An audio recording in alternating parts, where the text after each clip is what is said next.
ಹೆಸರು ಕಾಳು ದೋಸೆಗೆ ನಾನು ಇವಾಗ 1 ಕಪ್ನಷ್ಟು ಹೆಸರು ಕಾಳು ತೊಗೊಂಡಿದ್ದೀನಿ. ಅರ್ಧ ಕಪ್ಪಷ್ಟು ಅಕ್ಕಿ. ರಾತ್ರಿನೇ ನೆನೆ ಹಾಕ್ಕೋಬೇಕು. ನೋಡಿ, ಮೆಣಸಿನ್ಕಾಯಿ ತೊಗೊಂಡಿದ್ದೀನಿ. ಕೆಂಪು ಮೆಣಸಿನ್ಕಾಯಿ ಮತ್ತು ಬೇಡಿಗೆ ಮೆಣಸಿನ್ಕಾಯಿ ಕಲರ್ ಬರಲಿಕ್ಕೆ. ಕೆಂಪು ಮೆಣಸಿನ್ಕಾಯಿ 2 ತೊಗೊಂಡಿದ್ದೀನಿ. ಹಸಿಮೆಣಸಿನ್ಕಾಯಿ 4. ನಿಮ್ಮ ಖಾರ ಎಷ್ಟು ಬೇಕೋ ಅಷ್ಟು. ಮತ್ತು ಪಟ್ಟೆ 1 ಇಂಚು, 6-7 ಲವಂಗ, ಮತ್ತು 1 ಬೆಳ್ಳುಳ್ಳಿ, ಮತ್ತು ಶುಂಠಿ ಒಂದು ಸ್ವಲ್ಪ 1 ಇಂಚಷ್ಟು. 2 ಈರುಳ್ಳಿ ಸಣ್ಣದು ಹೆಚ್ಕೊಂಡು ಇಟ್ಕೊಂಡಿದ್ದೀನಿ. ಕೊತ್ತಂಬರಿ ಒಂದು ಸ್ವಲ್ಪ, ಒಂದು ಅರ್ಧ ಕಟ್ಟಷ್ಟು, ಮತ್ತು 1 ಕಪ್ಪಷ್ಟು ತೆಂಗಿನ ತುರಿ.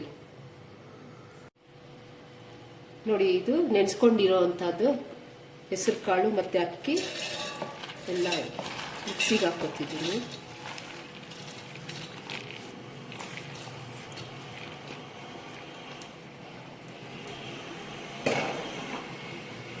ಮತ್ತು ತೋರಿಸಿರುವಂಥದ್ದು ಎಲ್ಲನೂ ಮಿಕ್ಸಿಗೆ ಹಾಕ್ಕೊತಾ ಇದ್ದೀನಿ.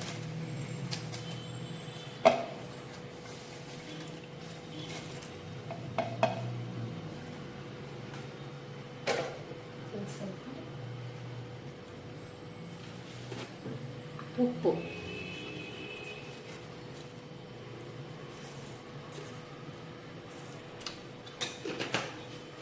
ಇಷ್ಟು ಹಾಕ್ಕೊಂಡು ಮಿಕ್ಸಿ ಮಾಡ್ಕೊತಿದ್ದೀನಿ.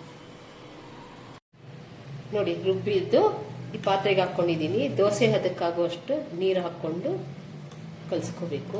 ಇದಕ್ಕೆ ಹಾಕಬೇಕಾಗಿರೋದು ಕೊತ್ತಂಬರಿ, ಆಗಲೇ ಹೆಚ್ಚಿಟ್ಕೊಂಡಿದ್ನಲ್ಲ ಅದು, ಮತ್ತು ಈರುಳ್ಳಿ,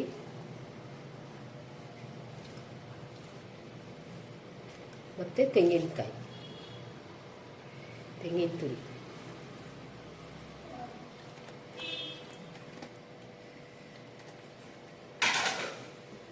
ನೋಡಿ, ಇದು ಕಲಿಸ್ಕೊಂಡು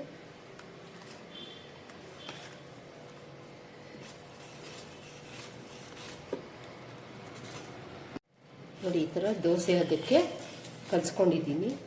ಈಗ ತವಾ ಮೇಲೆ ದೋಸೆ ಇದೆ.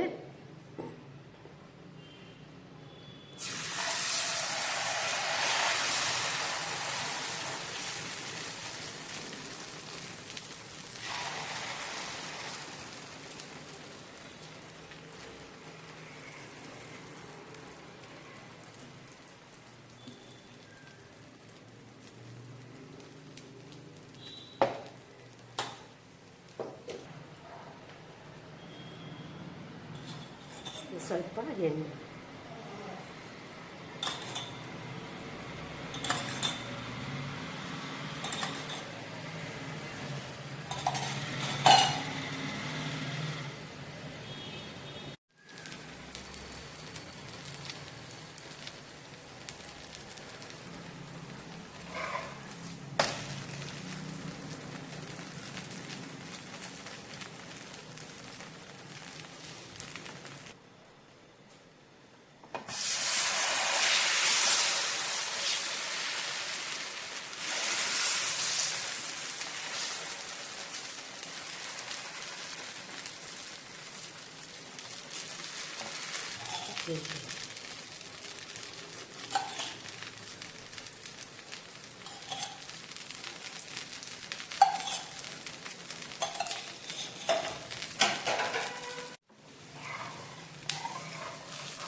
ಬಿಸಿಲುಗಾಲಕ್ಕೆ ತಂಪಾದ ಹೆಸರು ಕಾಳಿನ ದೋಸೆ, ಅದ್ರ ಜೊತೆಗೆ ಚಟ್ನಿ ಚೆನ್ನಾಗಿರುತ್ತೆ, ತುಂಬ ಟೇಸ್ಟಿಯಾಗಿರುತ್ತೆ.